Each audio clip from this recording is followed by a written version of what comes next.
Bien, bonjour à tous ceux qui nous écoutent en direct, ça me fait bien plaisir. Je vous salue, je vous envoie les meilleures pensées dans le Seigneur pour chacun. Bien, aujourd'hui, on va poursuivre cette belle lettre de Paul aux Romains, cette lettre qui se veut pour les sensibiliser, les éclairer, les guider, puis à rester dans le véritable évangile. Le verset sur la page couverture est il n'eut ni doute, ni défiance à l'égard de la promesse de Dieu, mais il fut fortifié par la foi, et il donna gloire à Dieu, étant pleinement persuadé que ce qu'il promet, il peut aussi l'accomplir. Et c'est le sujet qu'on va regarder ensemble, la foi. La foi en Jésus-Christ. Mais on va la regarder de façon beaucoup plus profonde, je crois, que ce que les gens croient, que la foi aujourd'hui qui est utilisée à toutes sortes de choses. Mais on va aller voir ce que Dieu dit de la foi. Bien, la semaine dernière, bien sûr, on avait vu que les Juifs avaient un grand privilège, ils ont eu la parole de Dieu. Mais on a vu aussi que les Juifs ne pouvaient pas être justifiés par la loi de Moïse. Pas plus d'ailleurs que ceux qui ne sont pas juifs. Ceux qui sont infidèles envers Dieu ne réussiront pas à changer ou déformer en rien qui est Dieu. Mais ils sont inexcusables. Mais Dieu va se servir de leur choix, de leur incrédulité aussi pour démontrer qui il est puis qu'est-ce qu'il va faire. Il va être fidèle à tout ce qu'il a dit puis tout ce qu'il fera, autant dans les promesses que les avertissements. Les enseignements justifiant de faire ce qui est mal pour que du bien en arrive, qu'on entend même de nos jours, sont condamnés justement. Il y en a qui même qui disent « Ah, la grâce surabonde donc ».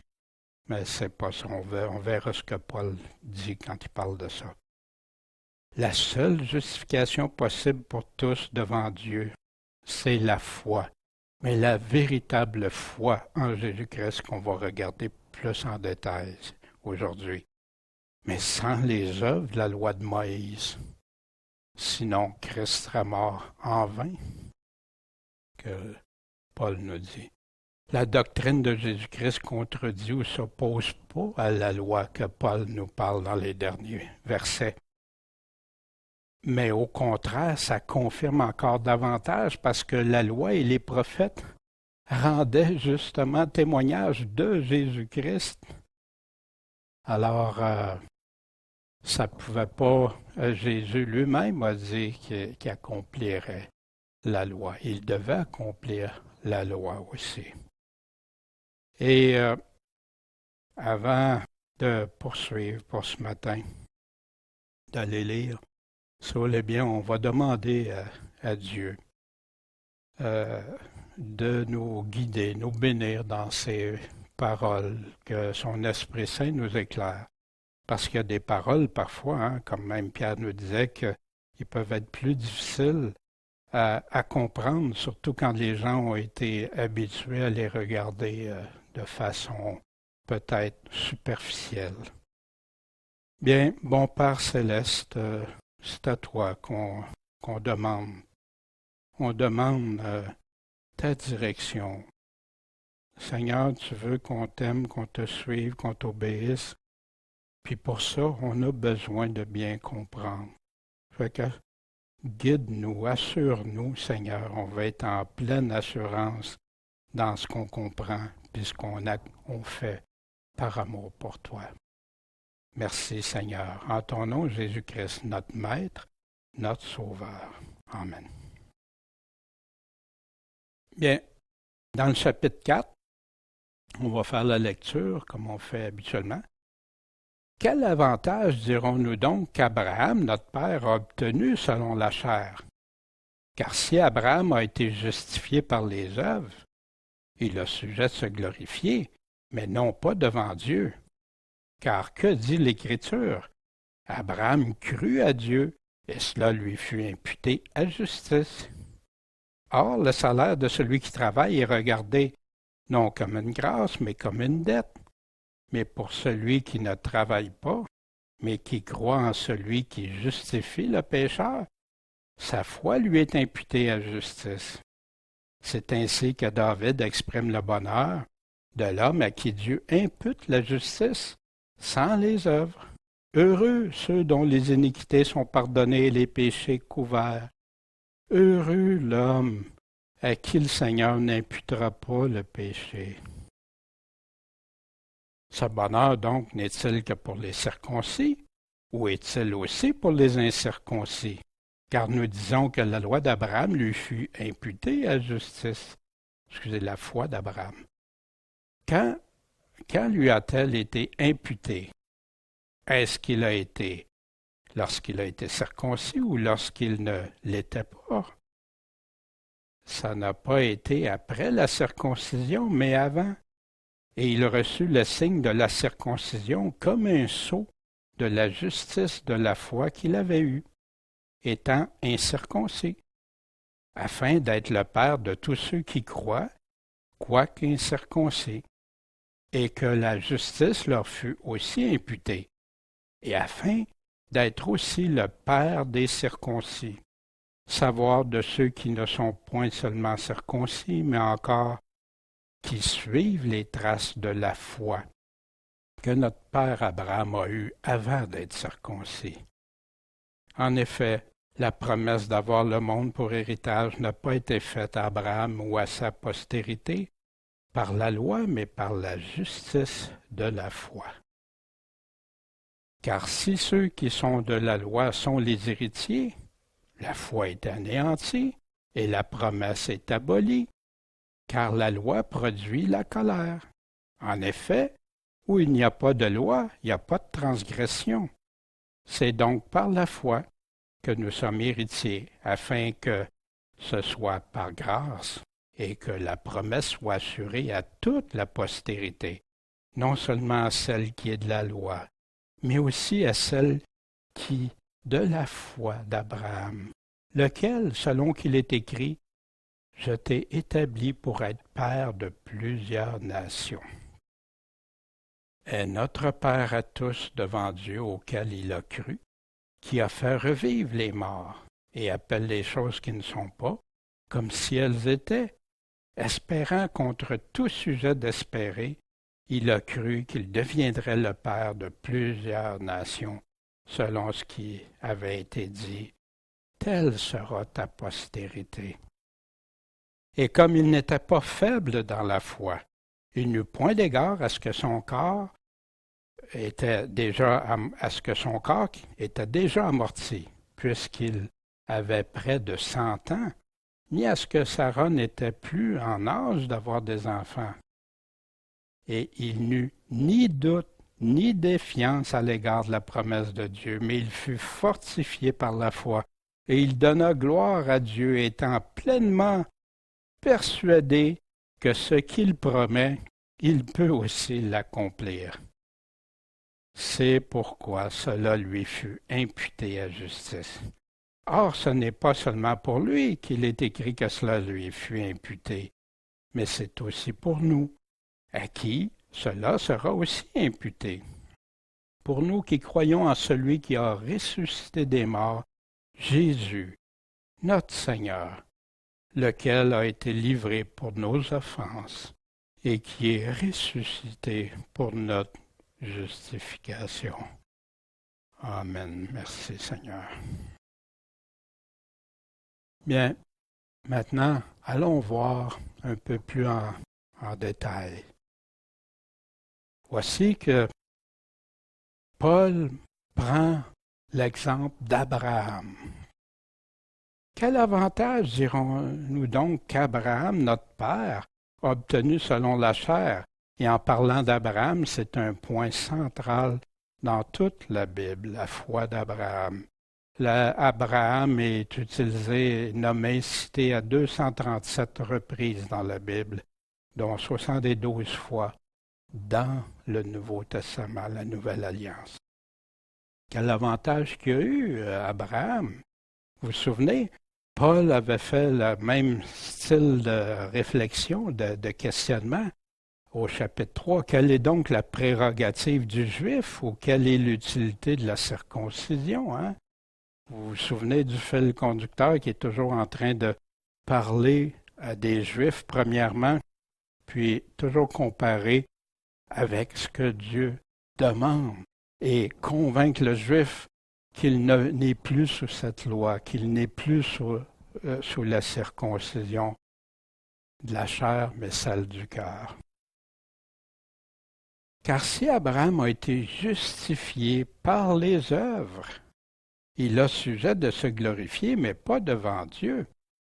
Encore là, ici, les œuvres, on va définir ça, on va regarder plus loin de quoi il est en train de parler. Car ce que dit l'Écriture, qu'est-ce qu'elle nous dit, la parole de Dieu? Abraham crut à Dieu, et cela lui fut imputé à justice. Bien, c'est justement ce qu'on va regarder, comment Abraham a cru à Dieu. Voici dans Hébreux 11. Hébreux 11 qui est le chapitre de la foi. Si tu veux une bonne définition de la foi, lis ce chapitre. On va y revenir. Mais allons au verset 8 à 12 pour l'instant. Par la foi, Abraham étant appelé, qu'est-ce qu'il a fait par la foi? Il a obéi pour aller au pays qu'il devait recevoir en héritage. Il est parti ne sachant où il allait. Imaginez l'endroit où il était, selon même qu'ils ont trouvé dans des tables gravées et tout ça, plus de 100 000 tablettes. Il parlait de cette cité de Ur, qui était un peu une cité très connue, très dynamique et tout ça pour l'époque. Puis là, tu quittes tout ça. Tu pars de la grande ville, puis tu t'en vas, tu ne sais même pas où. Mais parce que Dieu l'a dit, tu vas le faire. Par la foi, il a demeuré dans la terre qui lui a été promise, hein, dans une grosse maison. Non, comme dans une terre étrangère. Imaginez quand tu te sens étranger, habitant sous des tentes avec Isaac et Jacob, les co-héritiers de la même promesse. Car il attendait la cité qui a des fondements, dont Dieu est l'architecte et le fondateur. Wow, tu peux-tu avoir meilleure cité que ça? Par la foi aussi, Sarah reçut la vertu de concevoir, et malgré son âge, elle enfanta, parce qu'elle crut à la fidélité de celui qui avait fait la promesse. C'est pourquoi d'un seul homme, et qui était déjà affaibli en âge, il est né une multitude aussi nombreuse que les étoiles du ciel et que le sable du bord de la mer qui ne peut se compter. Imaginez, wow!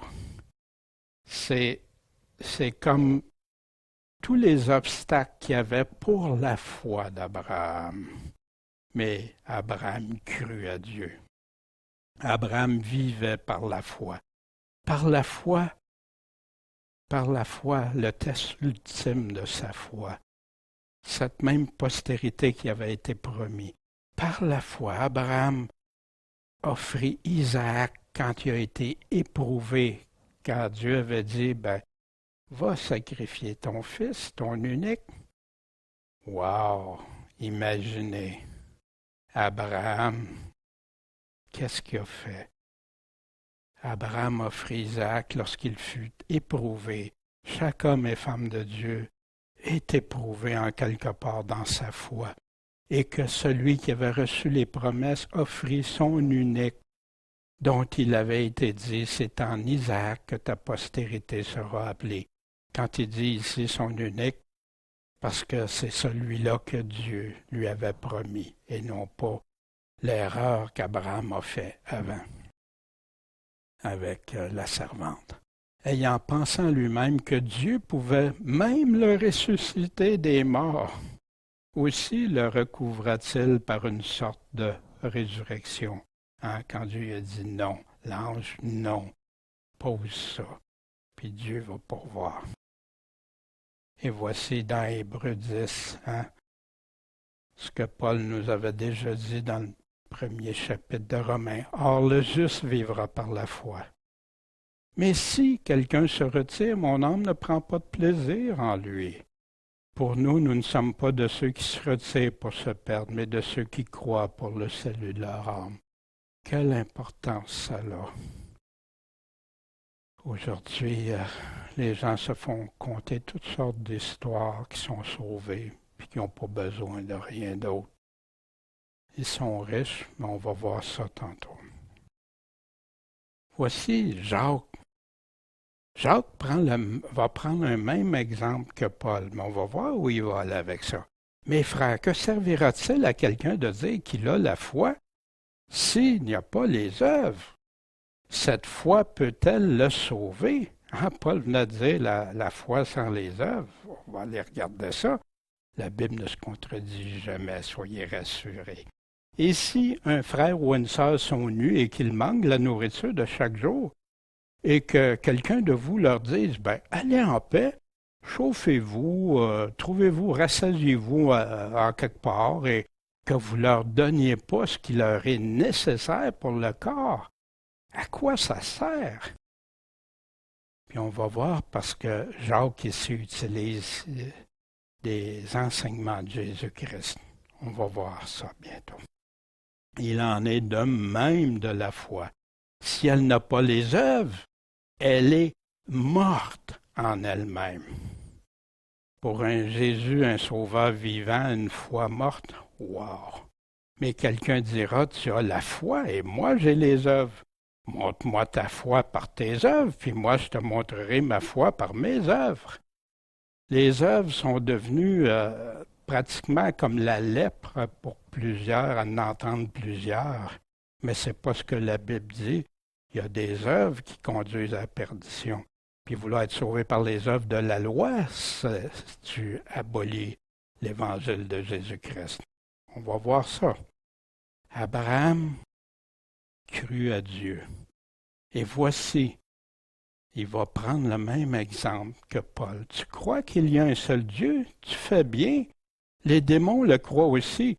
Fait que est-ce que croire, c'est suffisant? Croire implique beaucoup plus. Ils croient puis ils en tremblent, ils en ont peur. Même quand ils ont rencontré Jésus-Christ, on a plusieurs dans l'Évangile qui nous parlent de ça. Mais ô homme vain, wow, que ça j'aime pas ça. Puis des fois, je réfléchis, Seigneur, est-ce que je suis vain? Ça va avec ce qu'il est en train de dire. Veux-tu savoir que la foi sans les œuvres est morte? Veux-tu le savoir? Il y en a beaucoup qui se ferment les oreilles, qui se bouchent les yeux, comme les pharisiens ont fait. Abraham, notre père, ne fut-il pas justifié par les œuvres quand il a offert Isaac, son fils, sur l'autel? Bien, wow! Paul dit pas par les œuvres, lui il dit par les œuvres. Vous allez voir, on va trouver pourquoi.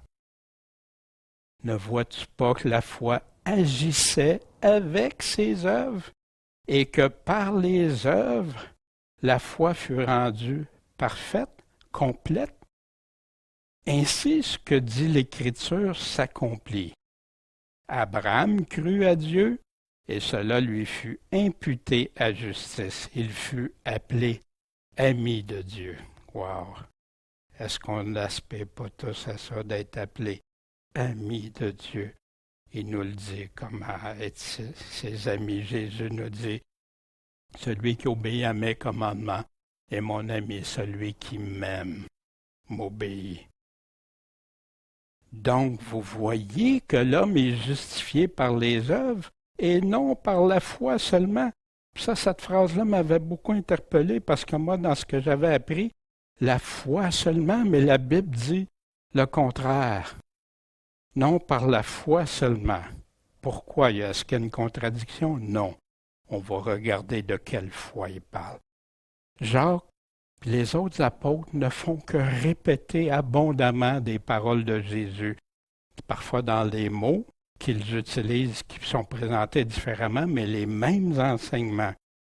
Puis Jacques est un de ceux qui répète si abondamment dans sa lettre les enseignements de Jésus. Pourtant, Luther disait que Jacques était un évangile de paille, selon lui. Wow! C'est Jacques allait prendre ses enseignements de Jésus par l'Esprit Saint. Ce qui est bien important, c'est de savoir de quelles œuvres il parlait. On va faire la même chose avec Paul. Que votre lumière luise ainsi devant les hommes, afin qu'ils voient vos bonnes œuvres. Jacques répétait, ça faisait partie de ça, et qui glorifie votre Père qui est dans les cieux. Mais celui qui agit selon la vérité vient à la lumière. Pourquoi? Afin que ses œuvres soient manifestées. Il est en train de dire qu'il ne faut pas avoir d'œuvres. Au contraire, parce qu'elles sont faites en Dieu. Ah, la clé, en Dieu. Les œuvres doivent être faites en Dieu, c'est-à-dire selon Dieu, pour Dieu, avec Dieu. Comme Jésus parlait, hein, je suis le cep, celui qui porte du fruit ou celui qui n'en porte pas, vont se manifester. Ils lui répondirent, hein, quand Jésus était avec les pharisiens, notre Père est Abraham. Jésus leur dit, si vous étiez enfant d'Abraham, hein, que Paul se sert aussi, qu'est-ce que vous feriez? Vous feriez les œuvres d'Abraham. Mais quelles œuvres Abraham a fait? On va voir ça. Puis, voyez-vous où Jacques dit, prend la situation de ne pas aider son prochain, de ne pas aimer son prochain, puis dit, vas-y. Dans Matthieu 25, Jésus, à la toute fin, quand il va séparer les boucs et les brebis, il dit, vous vous souvenez, quand il y en a qui disent, mais quand est-ce qu'on devait avoir faim, être nu, avoir besoin en prison, malade, etc. Et Jésus répondra, je vous dis en vérité, en tant que vous n'avez pas fait ces choses à l'un de ses plus petits, vous ne me les avez pas faites à moi-même. Et ils iront aux peines éternelles, mais les justes iront à la vie éternelle. Et ici, dans ce texte-là, Jésus dit que les justes vont aimer leur prochain. Exactement l'évangile que Jésus a prêché, d'aimer son prochain comme soi-même. Faire pour lui ce qu'on aimerait qu'il fasse pour nous et pas faire ce qu'on n'aimerait pas qu'il nous fasse. Jacques ne contredisait en rien les paroles de Jésus, mais Paul non plus. Voici ce que Paul va dire aussi. En effet, la promesse d'avoir le monde pour héritage n'a pas été faite à Abraham ou à sa postérité par la loi, mais par la justice de la foi. Car si ceux qui sont de la loi sont les héritiers, la foi est anéantie, puis la promesse est abolie. Il est en train de parler de quoi? Encore de la loi. Tout au long, Paul va parler de la loi. Voici Paul, souvenez au chapitre 2, qui rendra, le Seigneur va rendre à chacun, selon quoi, ses œuvres. Savoir la vie éternelle à ceux qui, persévérant dans les bonnes œuvres, cherchent la gloire, l'honneur et l'immortalité. Est-ce que Paul se contredirait tout à coup? Il est en train de donner un exemple pour faire comprendre. Puis on va voir pourquoi il parle d'Abraham aussi, puis par rapport avec la loi, puis aussi la circoncision. C'est ce qu'on va voir dans quelques minutes. Où est donc le sujet de se glorifier? Qui est exclu? Par quelle loi? Par la loi des œuvres? Non, mais par la loi de la foi. On conclut donc que l'homme est justifié par la foi sans les œuvres de la loi. Paul tape sur le clou et parle des Juifs. Moi, je ne suis pas juif. Je ne suis pas sous la loi. Je n'ai jamais été sous cette loi, la loi de Moïse. Puis merci mon Dieu, parce que je ne sais pas si j'aurais vraiment, je pense pas avoir été capable de tout suivre ça. Ça m'aurait pris la grâce abondante de Dieu. Nous concluons donc que l'homme est justifié par la foi sans les œuvres de la loi. Fait que Paul n'est pas en train d'abolir toutes les œuvres, de dire qu'il ne faut pas, puis que faire des œuvres va nous amener à la perdition. Mais il est en train de dire que personne ne peut se glorifier par contre, parce que tu fais des œuvres, puis que Dieu, je mérite ça parce que je fais ça. Oh non, jamais, jamais. Quel chrétien penserait comme ça? L'orgueil à son extrême. Dieu, tu me dois ça. Parce que je fais ça ou je vaux ça, ou etc., ça serait aberrant. Mais par contre, j'en ai entendu plusieurs qui se glorifient de ne pas faire d'œuvre pour le Seigneur. De même que faire des mauvaises œuvres, puis tout est beau pareil. Est-ce que Paul condamnait toutes les œuvres? Voici dans Actes 26-20. Mais j'ai prêché premièrement à ceux de Damas, à Jérusalem, dans toute la Judée, et aux gentils, les non-juifs, quoi qu'il leur a prêché, de se repentir et de se convertir à Dieu. Et en faisant quoi? Des œuvres dignes de la repentance. Fait que Paul n'est pas en train d'abolir toutes les œuvres, d'attaquer tout. Paul n'aurait jamais pu affirmer qu'Abraham avait la foi s'il n'aurait pas obéi à Dieu, s'il n'aurait pas fait les œuvres de Dieu en lui obéissant en toute confiance. Puis on va le voir, ça. On va regarder ça. Mais pourquoi plusieurs prêchent en condamnant les œuvres? Ils parlent des œuvres comme si ça serait la lèpre. Parce que, comme Pierre dit, il y en a qui vont choisir des passages, des choses, puis ils vont le changer, le transformer. Paul n'aurait jamais pu parler contre toutes les œuvres, et d'ailleurs, on va le voir. Mais il est en train de dire, par contre, que si tu te fies sur tes œuvres pour mériter d'être sauvé, wow, là, tu es dans le trouble, mon ami. Crois-tu vraiment que ça déplaît à Dieu quand tu fais les œuvres qu'il a clairement demandées? Ou si tu penses que au contraire, tu es en train de lui plaire? Pourquoi c'est arrivé à ça? Pourquoi qu'aujourd'hui, il y en a tant qui s'opposent à toute forme d'œuvre, qui vont même traiter les gens de légalistes parce qu'ils obéissent non pas à la loi de Moïse, mais qui obéissent au commandement de Jésus. Puis ils disent même aux gens que s'ils veulent obéir au commandement de Jésus, ils sont des légalistes. Mais c'est Jésus qui l'a dit lui-même. Jésus serait légaliste, un peu comme Luther qui dénonçait les autres lettres qu'il n'aimait pas, mais que c'était correct. Allons voir ça. Luther a influencé grandement le monde évangélique. Pas tous, merci Seigneur. Luther, quand il a étudié le chapitre 4 et 5, il a exclu plein de choses. Puis, il a tombé dans un piège que moi, avant, je ne savais pas ça. Je disais comme Luther, je disais plein d'affaires, je ne savais pas d'où ça venait.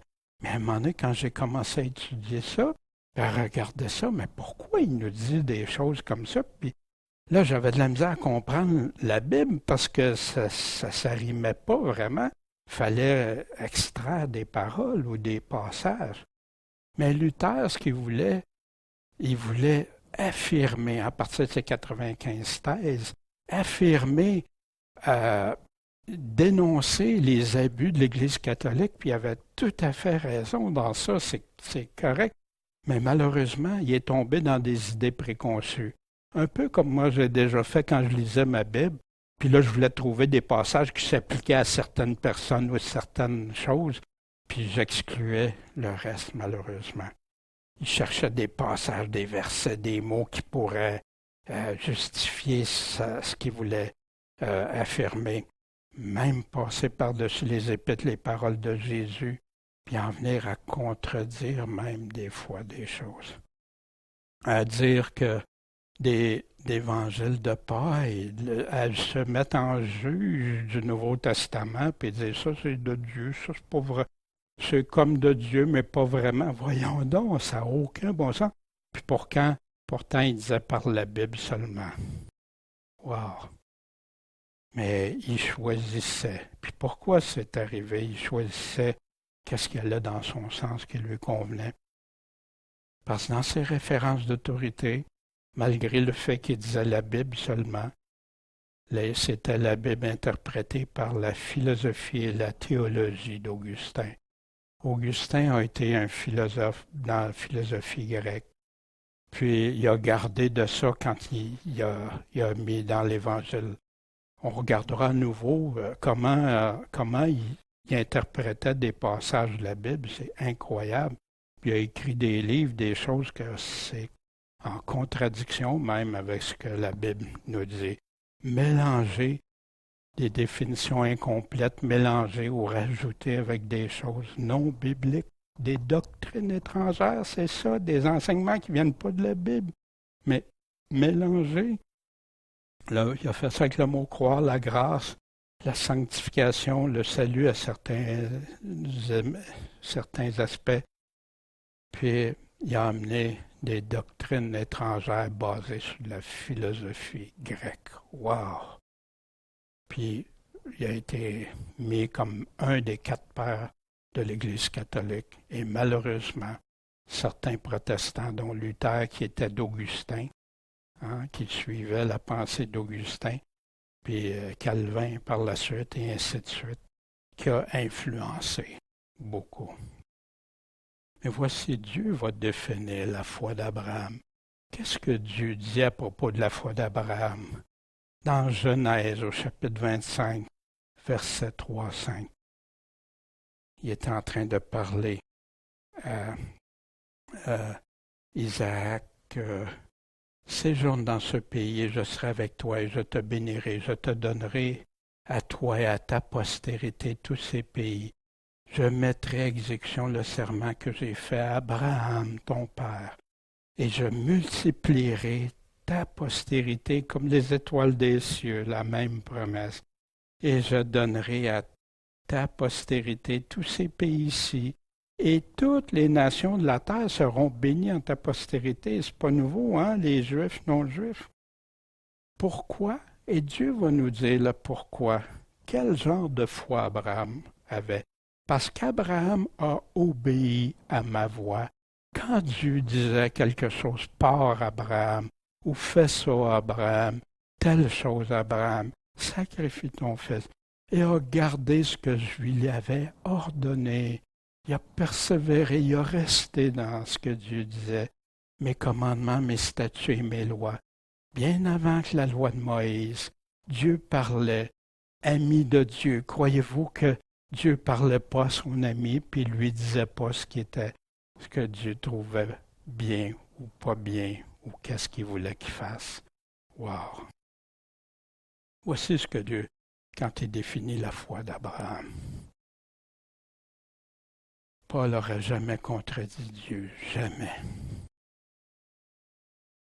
La foi, est-ce que ça exclut les paroles de Jésus? Ainsi, quiconque parmi vous qui ne renonce pas à tout ce qu'il y a peut pas être mon disciple.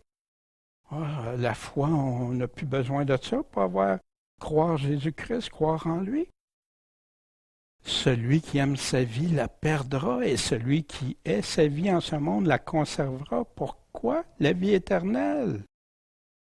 Jésus a donné tellement d'avertissements. Voici un, prenez donc garde à la manière dont vous écoutez, car on donnera à celui qui a, mais à celui qui n'a pas, on lui ôtera même ce qu'il croit avoir. Et on dit aux gens qui ont la vie éternelle, mais on découpe, on enlève plein de choses que Jésus a dit, puis on leur dit qu'ils sont sauvés, puis que si quelqu'un leur dit que c'est pas le cas, c'est le malin. Mais des paroles de Jésus et des apôtres nous avertissent. Voici ce que Paul dit aux Éphésiens. C'est pas par les œuvres, afin que personne se glorifie. Mais non, personne doit se glorifier de ça. On fait juste ce que Dieu nous demande. C'est comme si on dirait, ben, parce que j'ai respecté la limite de vitesse, ben, je mérite d'avoir des... Non, car nous sommes son ouvrage étant créé en Jésus-Christ quand il est né de nouveau pour les bonnes œuvres. Hein? Il s'empresse d'ajouter pour les bonnes œuvres que Dieu a préparées d'avance, afin que nous y marchions. Fait que Paul n'est pas en train de s'aborder toutes les œuvres, comme on entend, malheureusement. Mais il y en a qui découpent de l'Évangile. Oh non, ça c'est pas pour toi, c'est pas pour nous. Ben non, c'est pas ça qu'il veut dire. Pourtant, des mots si simples que des enfants comprennent. Voici la foi, est-ce que ça exclut ça, que si un homme ne naît d'eau et d'esprit, il ne peut pas rentrer dans le royaume de Dieu? Ben non. Hein? Mais le premier, les gens le savent, mais l'autre, car si vous pardonnez aux hommes leur offense, votre Père céleste vous pardonnera aussi. Mais si vous ne pardonnez pas aux hommes, si tu ne pardonnes pas à quelqu'un, votre Père ne vous pardonnera pas non plus les vôtres. Comment on peut espérer être sauvé sans que Dieu nous ait pardonné? Et c'est Jésus lui-même. Jésus aussi, mais si vous ne vous repentez, vous périrez tous. La repentance est capitale dans l'Évangile. Se détourner, pas juste le regretter, se détourner. Voici ce que Pierre disait. Repentez-vous que chacun de vous soit baptisé au nom du Seigneur, au nom de Jésus-Christ, pour la rémission de ses péchés. Important ce qu'il dit ici, Pierre. Pourtant, encore là, le baptême s'est mis de côté. Oh non, t'as pas un...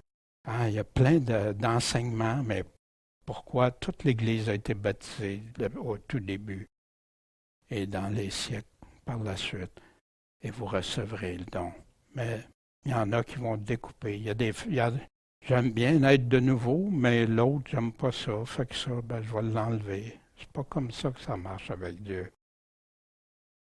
Voici Jésus. Quiconque donc me confessera devant les hommes, je le confesserai aussi devant mon Père. Si tu n'es pas confessé devant Dieu, avoué devant Dieu, qu'est-ce qui va t'arriver? Tu n'es pas reconnu. Mais quiconque me reniera devant les hommes, je le renierai aussi devant mon Père qui est aux cieux. Non, je ne te connais pas. Ne pensez pas que je sois venu apporter la paix sur la terre. Je suis venu apporter non la paix, mais l'épée. Il est en train de parler ici de ce qui se produit avec l'Évangile, car je suis venu mettre la division entre le Fils et le Père, entre la fille et la mère, entre la belle-fille et la belle-mère. Tous ceux qui s'attachent à l'Évangile vont vivre certaines des choses, pas toujours avec tous, mais souvent. Et l'homme aura pour ennemi ceux de sa maison. Celui qui aime son père ou sa mère plus que moi n'est pas digne de moi. Et celui qui aime son fils ou sa fille plus que moi n'est pas digne de moi. Et c'est là, il va renier certains. Et celui qui ne prend pas sa croix et ne me suit pas n'est pas digne de moi. Puis il explique qu'est-ce qu'il veut dire. Celui qui aura conservé sa vie la perdra, mais celui qui aura perdu sa vie à cause de moi la retrouvera. Celui qui vous reçoit me reçoit, et celui qui me reçoit reçoit celui qui m'a envoyé. Voyez-vous, de quel contexte il est en train de parler? Recevoir Christ, qu'est-ce que ça peut impliquer aussi? Puis c'est pour ça qu'il y en a qui vont se détourner ou nier Jésus même, ou qui vont préférer les personnes que Dieu, au lieu de Dieu, de tout son cœur, de son âme, sa pensée. Ça, c'est tout ce qu'on peut. Puis notre prochain comme nous-mêmes. La vraie foi. Croire en Dieu. Croire. Ça, la vraie foi se repent, se détourne de ses péchés, reste pas dans ses péchés, se convertit, se fait baptiser. Cette nouvelle naissance que toute chose d'autrefois que tu vivais selon le monde, c'est fini ça. il aime son prochain. Mais obéis à Jésus-Christ. Celui qui m'aime m'obéit, suit mes commandements, Jésus dit. Celui qui ne suit pas mes commandements m'aime pas. Comment on peut dire qu'on a la foi en Jésus-Christ? Le Maître, le Sauveur. La vraie foi cherche la justice de Dieu, rejette le mal. La vraie foi aime Dieu avant tout. La vraie foi pardonne. La vraie foi, ça choisit de faire totalement confiance à Dieu, malgré tout ce qui peut nous arriver, en toutes circonstances. On va le voir dans Romains 8 aussi. Puis persévère en produisant les fruits de Dieu, les œuvres que Dieu a préparées d'avance pour nous. Définition biblique de la foi, on a à Hébreux chapitre 11. Or, la foi est une ferme attente des choses qu'on espère, pas des souhaits, des choses qu'on espère, qu'on sait que c'est vrai. Une démonstration de celles qu'on ne voit pas. On ne voit pas encore toutes les promesses que Dieu nous a dites. On les sait parce qu'il nous les a dit, mais concrètement, on les attend. C'est par elles que les anciens ont obtenu un bon témoignage. Puis allez lire le chapitre 11. Vous allez être bénis. On a aussi la foi de Noé, Daniel, ses 3 amis dans la fournaise, Daniel dans le fossé au lion, Job, Abraham, Sarah, Rahab. On a ça un peu partout dans la Bible. Nouveau Testament aussi, Étienne, Paul, Pierre, ils ont tous fini en martyrs. Tous ont eu des choix, à faire des choix pour Dieu dans des circonstances les plus difficiles. Mais la grâce de Dieu et sa gratuité ont été manifestées envers eux. Puis, quoi qu'il soit arrivé à la fin de leur vie, ils ont les promesses de Dieu où personne ne peut dérober. La foi n'abolit pas l'obéissance, mais plutôt la foi, ça abolit la loi et la circoncision. Tous ont eu une confiance inébranlable en Dieu et lui démontraient en lui obéissant coûte que coûte. C'est ça qui fait que c'est par elles que les anciens ont obtenu un bon témoignage.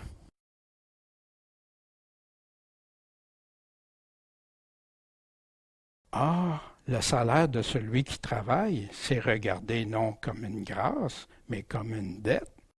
Si tu dois, mais pour celui qui ne travaille pas, mais qui croit en celui qui justifie le pécheur, sa foi lui est imputée à justice. Voyez-vous? Ici, la foi, qu'est-ce qu'elle demande, la foi? Qu'est-ce que c'est croire en Jésus? C'est l'écouter, le suivre, lui obéir en tout. Mais j'ai aucun argent à débourser, puis ces œuvres-là sont faites en Dieu. Donc, avec la puissance que Dieu peut nous donner, avec ce que Dieu nous accorde pour l'accomplir. Celui qui croit en celui qui justifie le pécheur, sa foi lui est imputée à justice. Mais la question qui vient, comment faire pour être justifié par Dieu?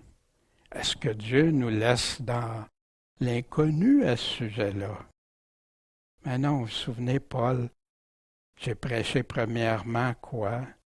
De se repentir et de se convertir à Dieu en faisant des œuvres dignes de repentance. Tu crois en celui qui est mort pour toi. Tu l'aimes, il t'a aimé le premier. Tu fais tout pour lui. Il est devenu ton maître, ton Seigneur, ton Sauveur. Et il leur dit, Jésus, allez par tout le monde et prêchez l'Évangile à toute créature. Celui qui croira et sera baptisé sera sauvé, mais celui qui ne croira pas sera condamné. Mais quand on sait c'est quoi croire en Jésus-Christ, ça a une autre signification que souvent ce qu'on entend de prendre, découper juste certains passages. et le détacher du mot croire, le détacher de ce que Jésus attend de nous. Jésus a dit très clairement, c'est pas tous ceux qui me disent Seigneur, Seigneur, hein? Il a été très clair, mais seulement ceux qui font la volonté, ceux qui obéissent à Jésus-Christ. Puis voici, c'est ainsi que David exprime le bonheur à l'homme à qui Dieu impute la justice sans les œuvres. Wow! Heureux ceux dont les iniquités sont pardonnées et les péchés couverts. Oui, Seigneur, parce que si tu ne pardonnes pas nos péchés, si nos iniquités, nos péchés sont toujours devant nous, on est des plus malheureux. Je me souviens quand j'ai réalisé un soir que si je mourais comme ça, j'étais fait devant Dieu. Heureux l'homme à qui le Seigneur n'imputera pas le péché. Il nous demande la foi, lui faire confiance. Voici, David, ça venait du psaume 32, heureux celui dont la transgression est pardonnée, dont le péché est couvert, heureux l'homme à qui l'Éternel n'impute pas l'iniquité, dans l'esprit duquel il n'y a pas de fraude, pas d'hypocrisie, pas de mensonge. David connaissait très bien ce qu'il en était. David savait, après avoir chuté de la loi, qu'est-ce que c'était. David savait que ce qui avait besoin d'être justifié sans avoir suivi la loi, mais après s'être repenti puis solliciter la miséricorde de Dieu. Voici le psaume 51 que je vous invite à lire chez vous avec la parole. Ou si vous n'avez pas de parole, vous n'avez pas de Bible, vous avez ici le psaume de David. Spécifiquement, quand Nathan le prophète est venu à lui, après que David a été vers Bathsheba, adultère, meurtre et tout, trahison. Ô Dieu, aie pitié de moi selon ta miséricorde, selon la grandeur de tes compassions. Efface mes forfaits. Lave-moi parfaitement de mon iniquité. Nettoie-moi de mon péché, car je connais mes transgressions et mon péché est toujours devant moi. J'ai péché contre toi. J'ai fait ce qui est mal à tes yeux, de sorte que tu seras juste quand tu parleras, sans reproche quand tu jugeras. Tu aimes la vérité dans le cœur, tu m'as fait connaître la sagesse au-dedans de moi. Purifie-moi de mon péché. Je vais devenir plus blanc que la neige. Fais-moi entendre la joie et l'allégresse, que les eaux que tu as brisées se réjouissent. Quel état pensez-vous que David était après que Nathan lui ait fait réaliser qu'il avait offensé Dieu, brisé la loi de Dieu, rejeté, méprisé ce que Dieu avait dit à cause de sa convoitise. Détourne ta face de mes péchés, efface toutes mes iniquités. Ô Dieu, crée en moi un cœur pur, renouvelle en moi un esprit droit, ne me rejette pas loin de ta face. David supplie Dieu, parce qu'il sait qu'il a mal fait. Il est coupable devant Dieu, il n'y a aucune justification. Sa seule justification, c'est de s'en remettre à la miséricorde, la grâce, la faveur de Dieu. Ne m'ôte pas ton Esprit Saint. Rends-moi la joie de ton salut. Oui, parce que David était des plus malheureux et savait les conséquences, et que l'esprit de bonne volonté me soutienne.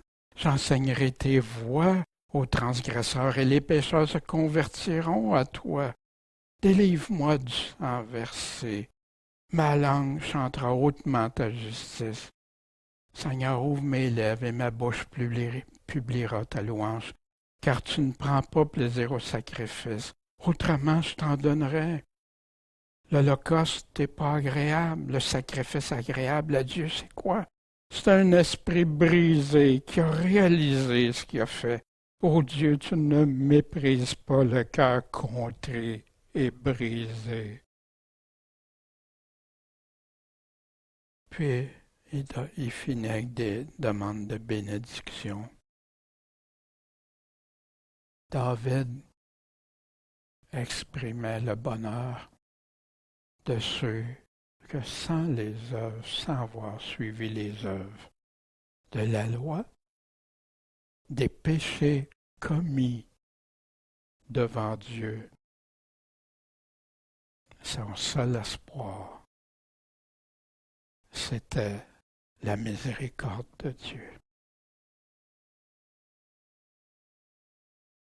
Mais quand Paul parle de « il nomme des noms, il y a tout ça que le Juif connaît en arrière-plan.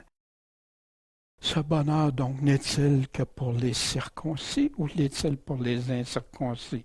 Juste pour les Juifs ou les non-Juifs?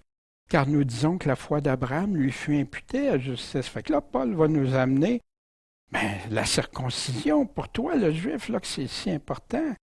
Regarde bien la foi d'Abraham. Mais quand est-ce ça lui a été imputé, la justice? Est-ce que c'était pendant qu'il était circoncis ou quand il ne l'était pas? Ça n'a pas été après la circoncision, mais avant.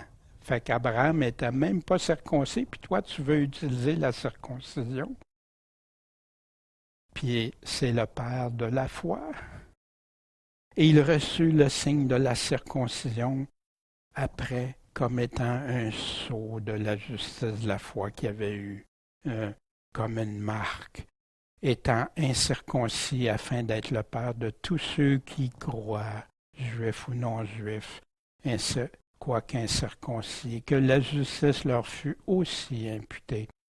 Imaginez que la justice de Dieu, que Dieu peut nous imputer la justice parce qu'on a la foi en Jésus-Christ, parce qu'on le croit, on croit en lui, on croit sur l'œuvre qu'il a fait pour nous, et qu'on est maintenant, on est prêt, comme à notre conversion, à le suivre, qui devient maître de notre vie. Et aussi afin d'être le père des circoncis, savoir de ceux qui ne sont pas seulement les circoncis, mais encore qui? Ceux qui suivent les traces de la foi d'Abraham, que notre père Abraham avait eu avant d'être circoncis. Il a cru Dieu, il a suivi Dieu, il a été appelé, il n'a pas fait de...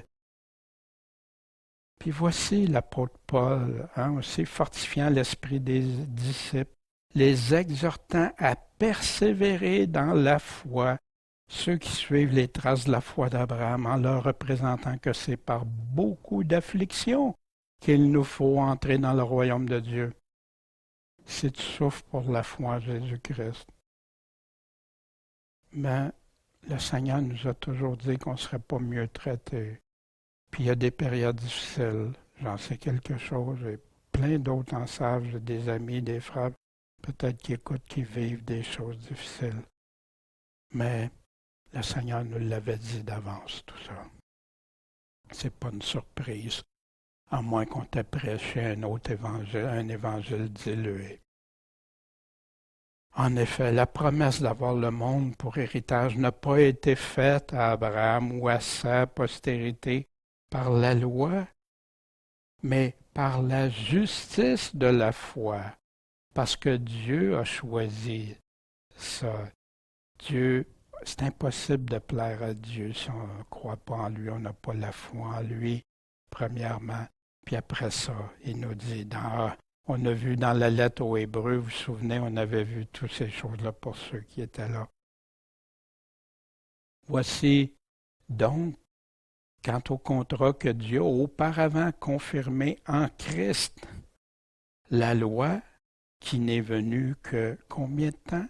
430 ans après, Abraham n'a pu l'annuler pour abolir la promesse. Fait que la loi, là, Abraham, il était où? Il était avant cette loi de Moïse-là. Puis il continue. Car si ceux qui sont de la loi sont les héritiers, bien la foi est anéantie, puis la promesse est abolie. Si c'est la loi, fait que là, dans l'esprit de ces Juifs qui écoutent, qu'est-ce que tu choisis, là? Tu veux rester attaché à cette loi-là? Mais c'est pas par la loi qui a fait la promesse à Abraham. Cette loi-là n'était pas encore là. Puis Paul, qui touche les mêmes sujets avec les Galates, et que nul soit justifié devant Dieu par la loi, cela est évident. Pourquoi? Parce que le juste va vivre comment? Par la foi. Par la foi et pas par la loi. La loi de Moïse qui parle toujours. Puis Paul continue, car la loi, ça produit la colère. Mais là, il va dire pourquoi. En effet, où il n'y a pas de loi, il n'y a pas de transgression. Il n'y a pas de règlement, il n'y a pas de loi, il n'y a pas de code de la sécurité routière, de code criminel. Ben non, c'est pour ça que ça prend des lois. C'est donc par la foi que nous sommes héritiers, pas par la loi, afin que ce soit par grâce. Et ça, on va définir ça dans les prochains chapitres, par la grâce de Dieu, justement. Par grâce, par faveur, comme, vous vous souvenez de David qui a obtenu grâce de Dieu parce qu'il était vraiment perdu sans sa grâce, et que la promesse soit assurée à toute la postérité. Pas juste celle qui était de la loi, mais aussi à celle qui est de la foi d'Abraham. Wow! Fait que plus de juifs, plus de non-juifs avec l'évangile de Jésus-Christ. Lequel, selon qu'il est écrit, disait, « Je t'ai établi pour être père de plusieurs nations. » Abraham, lequel est notre Père à tous devant Dieu, auquel il a cru, qui a fait revivre les morts et appelle les choses qui ne sont pas comme si elles étaient. Quand Dieu parle, là, tu peux avoir confiance à 100%. Même si tu ne les vois pas, même si ce n'est pas là, jamais Dieu va renier ce qu'il a dit. Espérant contre tout sujet d'espérer, Abraham a cru qu'il deviendrait le père de plusieurs nations, pas juste des Juifs, selon qu'il avait été dit, telle sera ta postérité. Fait qu'imaginez, là, vous vous souvenez, même les apôtres au début avaient de la difficulté à comprendre les non-juifs, quand Pierre a été voir Corneille. Mais là, dans les églises se perpétuaient des pensées similaires. Mais là, non. Plusieurs nations. Ouais, c'est vrai, Dans Genèse, il l'avait dit. Et comme Abraham n'était pas faible dans la foi, amen. Et pour être le père de la foi, il ne faut pas qu'il soit faible. Il n'eut point d'égard à ce que son corps était déjà amorti, puisqu'il avait près de 100 ans, ni à ce que Sarah n'était plus en âge d'avoir des enfants. Et il n'eut ni doute, ni défiance à l'égard de la promesse de Dieu. Mais il fut fortifié par la foi, puis a donné gloire à Dieu, étant pleinement persuadé que ce qu'il promet, il peut aussi l'accomplir, même si ça semble impossible. C'est pourquoi ça lui fut imputé à justice. Or, ce n'est pas seulement pour lui qu'il est écrit que cela lui fut imputé, mais c'est aussi pour nous, à qui cela sera aussi imputé, nous qui croyons en celui qui a ressuscité des morts, Jésus notre Seigneur. Dans Galates aussi. Sachez donc que ceux qui ont la foi sont les enfants d'Abraham. Aussi l'Écriture prévoyant que Dieu justifierait les gentils par la foi, a évangélisé par avance à Abraham en disant, Dieu a évangélisé Abraham, toutes les nations seront bénies en toi. C'est pourquoi ceux qui croient sont bénis avec Abraham qui a cru. Ouais. Amen. Jésus-Christ, lequel a été livré pour nos offenses et qui est ressuscité pour notre justification. Dans Galates, chapitre 3, verset 14, verset 16, 18, 29, afin que la bénédiction d'Abraham se répandisse sur les gentils, comment? Par Jésus-Christ, que nous recevions par la foi l'Esprit qui avait été promis à Abraham et à sa postérité, et pas écrit à ses postérités comme s'il y en avait plusieurs, mais d'une seule. Fait que c'était qui la postérité? Il parlait de Jésus-Christ. Et à ta postérité qui est Christ. Car si l'héritage vient de la loi, ce n'est plus de la promesse. Or, Dieu l'a donné gratuitement à Abraham par la promesse. Y a-tu demandé à Abraham, tu vas me donner de l'argent pour ça? Aucunement. Et si vous êtes de Christ, vous êtes donc la postérité d'Abraham et les héritiers selon la promesse. Oh, merci mon Dieu. Quelle assurance de savoir que c'est toi qui peux nous justifier. Ce qu'on vient de voir, prenons quelques instants pour réfléchir. Quelle a été la foi d'Abraham? Comment il vivait par la foi, Abraham? Pourquoi on peut affirmer qu'il avait la foi?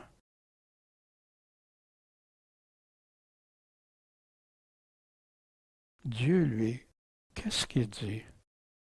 Pourquoi qu'il dit qu'Abraham pouvait recevoir ses promesses? Parce qu'il avait eu la foi. Quel genre de foi? Comment il a vécu?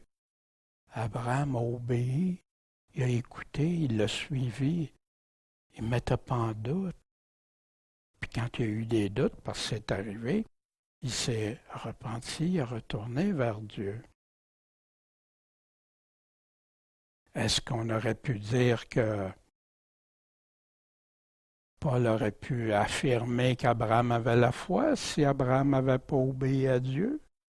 S'il n'aurait pas suivi tout ce que Dieu lui commandait? La foi sans les œuvres, c'est certain. Sans les œuvres de la loi de Moïse, sans la circoncision, le texte est très clair tout au long. Maintenant, la foi avec les œuvres que Dieu a préparées d'avance pour nous, ah oui, porter des fruits comme Jésus nous dit, les talents que Jésus nous parle. Ça va avec la foi, ça va avec la confiance. Pourquoi David comprenait l'importance d'obtenir le pardon de Dieu après avoir failli à ses commandements, à sa loi? Wow! Par la loi vient la connaissance du péché. David a compris. Ça lui a pris Nathan pour attirer son attention vers ça. Puis Nathan a eu une belle approche pour le faire. Mais David avait un cœur selon Dieu, parce que quand il a réalisé la gravité, quand il a réalisé ce qu'il avait fait, wow! Un cœur repentant,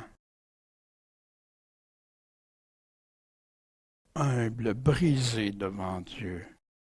Aucune arrogance, aucune supériorité, bien au contraire.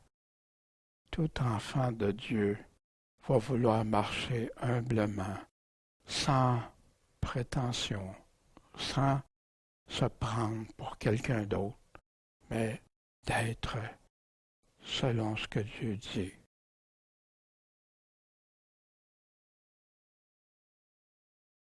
La grande question, qui peut nous justifier ou non?